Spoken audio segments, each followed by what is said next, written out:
Hello viewers, আসসালামু আলাইকুম। আশা করি সবাই ভালো আছেন।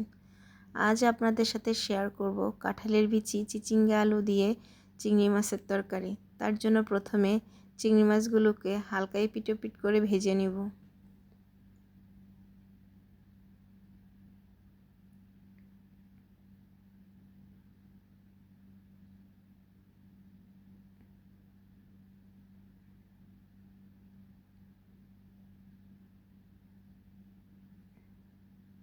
দিয়ে দিব সামান্য পরিমাণ লবণ।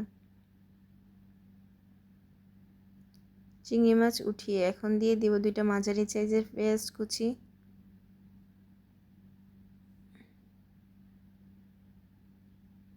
দিয়ে দেব 1 চামচ রসুন বাটা, 1 চামচ আদা বাটা, 1 চামচ জিরা বাটা।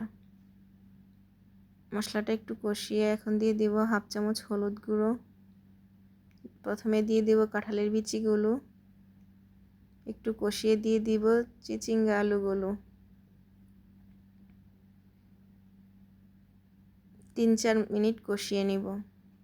একটু কষানো হলে এখন দিয়ে দিব মরিচের গুঁড়া এবং স্বাদমতো লবণ।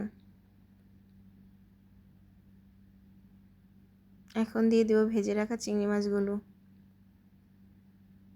আবারও সবগুলো জিনিস 3-4 মিনিট একটু কষিয়ে নিব।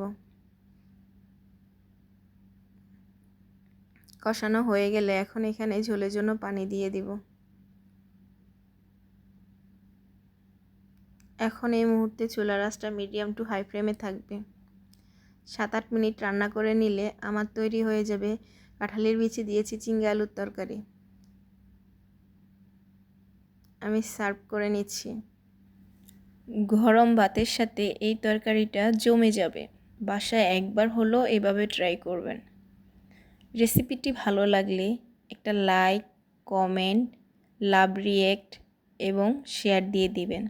যারা ফেসবুক এবং টিকটক থেকে দেখছেন তারা ফলো দিয়ে দিবেন। যারা ইউটিউব থেকে দেখছেন তারা সাবস্ক্রাইব করে দিবেন। আর যারা অলরেডি করে দিয়েছেন তাদেরকে অসংখ্য ধন্যবাদ।